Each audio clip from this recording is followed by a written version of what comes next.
Deepthi D എന്നുള്ളൊരു ഭക്ത ചോദിച്ച ചോദ്യമാണ് കേട്ടോ. ഈശ്വര തുല്യരായിട്ടുള്ള സന്യാസിമാരും എന്തുകൊണ്ടാണ് ശപിക്കുന്നത് എന്നാണ് ചോദിച്ചിരിക്കുന്നത്. അപ്പോൾ ശരിക്കും പറഞ്ഞു കഴിഞ്ഞാൽ സന്യാസിമാരും മഹർഷിമാരും ഇവരൊക്കെ ഈശ്വര തുല്യര് തന്നെയാണ്, ഭഗവാന്റെ അവതാരങ്ങൾ തന്നെയാണ് ചില മഹർഷിമാരൊക്കെ. അപ്പോൾ ഇവരൊക്കെ ശപിക്കുന്നത് എന്തിനാന്ന് വെച്ച് കഴിഞ്ഞാൽ ഇതൊക്കെ നമ്മുടെ നന്മയ്ക്ക് വേണ്ടിയിട്ടാണ്, നമുക്ക് ഉപകാരപ്പെടാൻ വേണ്ടി തന്നെയാണ്. ഇതൊരു ഉദാഹരണത്തിൽ കൂടെ പറഞ്ഞു തരാണെങ്കിൽ കൂടുതൽ മനസ്സിലാകാനായിട്ട് സാധിക്കും കേട്ടോ. അതായത് ഗജേന്ദ്രന്റെ കാര്യം നോക്കൂ. ഗജേന്ദ്രൻ ഇന്ദ്രദ്യുമ്നൻ എന്ന് പറഞ്ഞിട്ടുള്ള ഒരു രാജാവായിരുന്നു. അപ്പോൾ ഈ രാജാവ് പോരാ, കുറച്ചും കൂടി നന്നാവണമെന്ന് അദ്ദേഹത്തിന്റെ ഗുരുവാണ് അഗസ്ത്യ മഹർഷിയാണ് അദ്ദേഹത്തെ ശപിച്ചിട്ട് ആനയായി പോകട്ടെ എന്ന് പറഞ്ഞത്. എന്നിട്ട് ആനയായിട്ട്, അതായത് ഗജേന്ദ്രനായിട്ടിരിക്കുന്ന സമയത്താണ് ഭഗവാൻ ഗജേന്ദ്രന്റെ മോക്ഷം നൽകുന്നത്. ഇന്ദ്രദ്യുമ്നായിട്ട് രാജാവായിട്ടിരിക്കുന്ന സമയത്തല്ല മോക്ഷം കിട്ടുക, ഗജേന്ദ്രനായിട്ടിരിക്കുന്ന സമയത്താണ് മോക്ഷം കിട്ടുക. അപ്പൊ നല്ലതല്ലേ സംഭവിച്ചത്? ആ ശാപം കൊണ്ട് ഭഗവാനിലേക്ക് എത്തുകയാണ് ചെയ്തത്. ഇനിയിപ്പോ കുബേരന്റെ പുത്രന്മാരായിട്ടുള്ള നളകൂബര മണിഗ്രീവന്മാരും ഇവര് ശപിക്കുന്നത് ആരാ? നാരദ മഹർഷിയാ.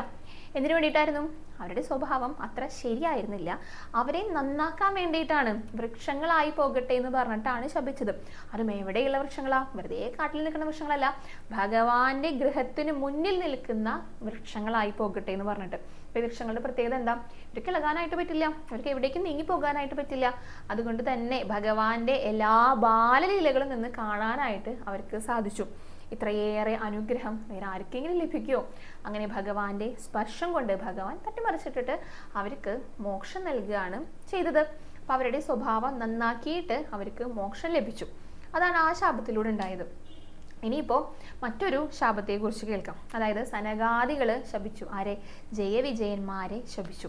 3 ജന്മങ്ങളിൽ അസുരന്മാരായി പോകട്ടെ. ഇത് സജ്ജനനിന്ദയായിരുന്നു അവിടെ കാരണം. അത് നിന്ദിക്കാൻ എന്തായ കാരണം? അവർക്ക് അത്രയ്ക്ക് അറിവേ ഉണ്ടായിരുന്നുള്ളൂ. അവർക്ക് അത്രയ്ക്ക് എന്താ പറയാ, അവരെ ബഹുമാനിക്കണം തോന്നിയില്ല സനകാദികളെ. അതുകൊണ്ടാണല്ലോ ശപിച്ചത്.